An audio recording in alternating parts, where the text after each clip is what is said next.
क्या आप भारतीय न्याय व्यवस्था में ये सोच सकते हैं कि एक जो अपराधी है, जिसके ऊपर आरोप स्वयं लगे हुए हैं किसी तरह के अपराध के, वो किसी चीज़ की कंप्लेंट करे और उसके ऊपर कार्रवाई चालू कर दी जाए?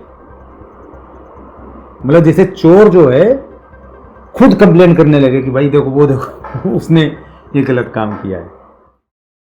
स्वागत है मित्रों हमारे YouTube channel a deep dive by Deep Mishra में, और हम आपको चार्टर्ड अकाउंटेंट्स इंस्टीट्यूट की डिसिप्लिनरी प्रोसीडिंग की उस कमी के बारे में इंगित करना चाहेंगे कि जिसमें एक जो है जिसके ऊपर आरोप लगभग तय जैसे हो गए हैं, वो आरोपी है किसी केस का, और वो जो है कंप्लेंट कर रहा है चार्टर्ड अकाउंटेंट के ऊपर, और सीए इंस्टीट्यूट जो है उसको कंप्लेंट केस तो छोड़िए, एज ए इंफॉर्मेशन केस उसको कंसीडर कर रही है और उसके ऊपर पूरी प्रोसीडिंग करवा रही है।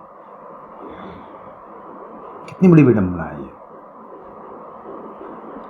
और 5-7 साल तक बेचारा वो चार्टर्ड अकाउंटेंट जो है परेशान रहता है, मानसिक रूप से उसका इतना ज़्यादा उत्पीड़न होता है कि आप कल्पना नहीं कर सकते हैं। क्योंकि किसी के ऊपर आरोपी आप लगा दो कि आपने ये गलत काम किया हुआ है, तो कितना उसको पीड़ा होगी और सामाजिक रूप से उसकी कितनी प्रतिष्ठा धूमिल होगी।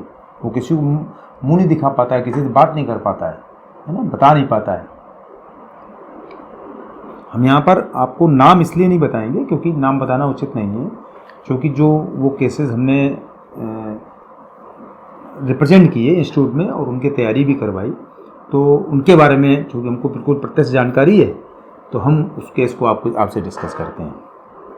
एक बैंक ऑडिट किया जाता है, ब्रांच ऑडिट का, स्टेट मतलब बैंक की ब्रांच का ऑडिट। ब्रांच ऑडिट जो चार्टर्ड अकाउंटेंट करता है, उस ब्रांच के मैनेजर को भ्रष्टाचार के आरोप में सस्पेंड कर दिया जाता है। वो ब्रांच सस्पेंड क्यों किया जाता है? क्योंकि उस ब्रांच मैनेजर ने गलत पेपर्स के आधार पर, या जिनको जैसे नहीं ये किसान भाई वगैरह होती हैं, उनके खतौनी वगैरह, उनके ऊपर बेस्ड करके उसने फर्जी लोन बांट दिए थे। तो बैंक को बाद में पकड़ में आया, उसने उठा के उसको सस्पेंड कर दिया। अब जो वो सस्पेंडेड मैनेजर था, उसने क्या किया कि उस चार्टर्ड अकाउंटेंट के विरुद्ध, जिसने कि उस पीरियड में ऑडिट किया था, इंस्टीट्यूट में कंप्लेंट कर दी कि इन चार्टर्ड अकाउंटेंट ने उस पीरियड का ऑडिट जो है सही ढंग से नहीं किया था।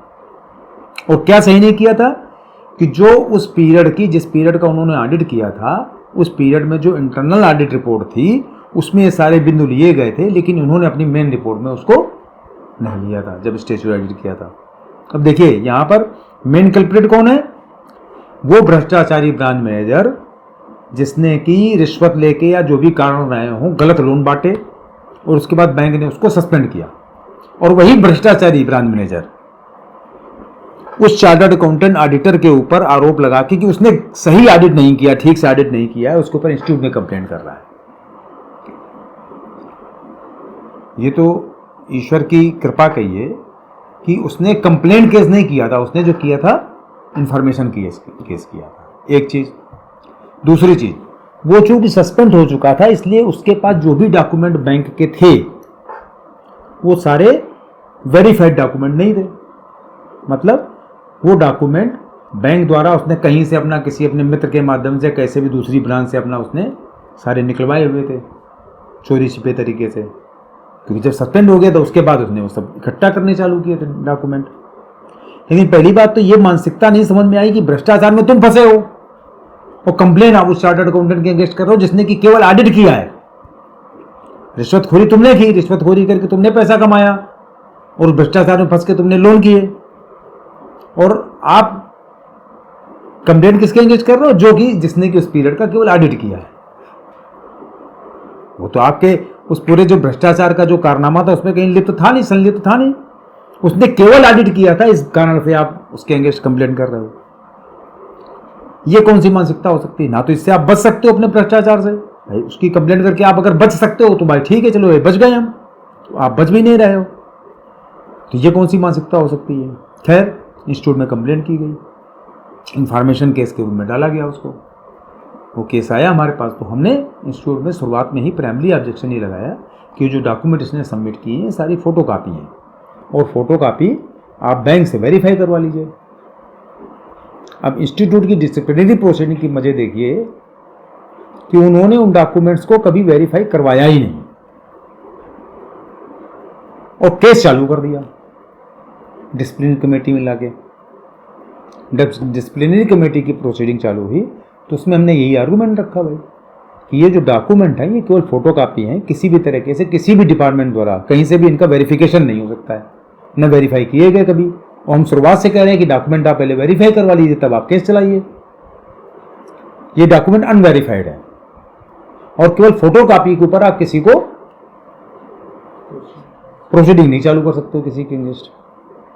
अब ये तो चूंकि इंफॉर्मेशन केस था इसलिए उस डॉक्यूमेंट को वो वेरीफाई बाद में नहीं करवा सकते थे, और इस टेक्निकल मैटर पर वो चार्टर्ड अकाउंटेंट की प्रोसीडिंग फिलहाल तो यहीं खत्म हो गई।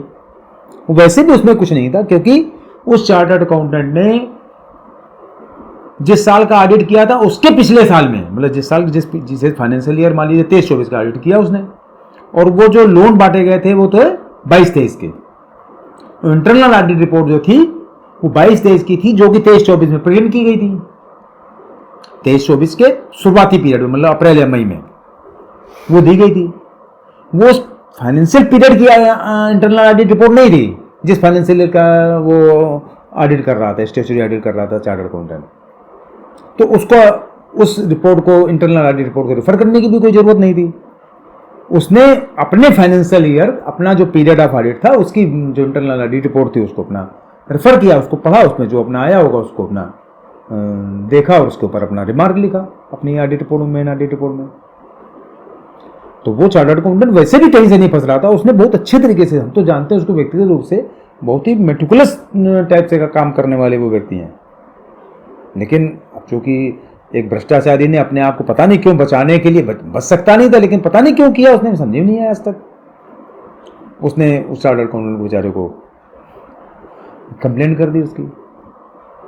तो अब आप ये देखिए कि क्या इंस्टीट्यूट को सबसे पहले ये नहीं देख लेना चाहिए था कि वो जो डॉक्यूमेंट थे जो वो भ्रष्टाचारी सबमिट कर रहा था कंप्लेंट के लिए, उनको वो बैंक से या किसी दूसरे माध्यम से वो वेरीफाई करवा लेते। अगर वेरीफाई करवा लेते तो शुरुआत में ही सारी कमियां पता लग जाती कि क्या था क्या नहीं था। लेकिन नहीं, इंस्टीट्यूट ने इस लेवल पर बिल्कुल जैसे आंख बंद करके रखी और वो चार्टर्ड अकाउंटेंट बेचारा परेशान होता रहा। तो हमने जैसा शुरुआत में कहा था, पहले भी कहा है कि हम लोगों को सिर्फ ये देखना चाहिए कि हाँ वास्तव में अपराध हुआ है नहीं है, ये तो पूरी प्रोसीडिंग के बाद पता लगेगा। लेकिन क्या प्राइमरी तौर पर ऐसा कोई चीज़ बनती है कि आप उसके विरुद्ध आप प्रोसीडिंग चालू कर दें? वो कम से कम इस तरह की टेक्निकल जो कमियां हैं उनको तो दूर करने की आवश्यकता है ही है, उनको कोई नहीं दूर किया जा सकता है। तो सिर्फ वही बात कि अपनी इंस्टीट्यूट की प्रोसीडिंग जो है खूब अच्छी तरीके से चलाना चाहिए, खूब करना चाहिए, कहीं कोई बुराई नहीं है। क्योंकि अगर अपराधी को सज़ा नहीं मिलेगी तो लोग डरेंगे नहीं, और अगर डरेंगे नहीं तो सही काम करेंगे नहीं, ये तो कन्फर्म है। लेकिन एक निर्दोष को इस तरीके से अगर परेशान होना पड़े तो ये भी बहुत ही गलत बात है। हम लोगों को पूरी व्यवस्था को इसको ठीक करने की जरूरत है। आगे हम इसी तरीके के 1-2 और केसेस आपसे उदाहरण के रूप में डिस्कस करेंगे, और उसके बाद हम लोग फिर आगे जो है जो कोड ऑफ एथिक्स के प्रावधान हैं स्पेसिफिक, उन पर हम लोग चर्चा करेंगे। नमस्कार।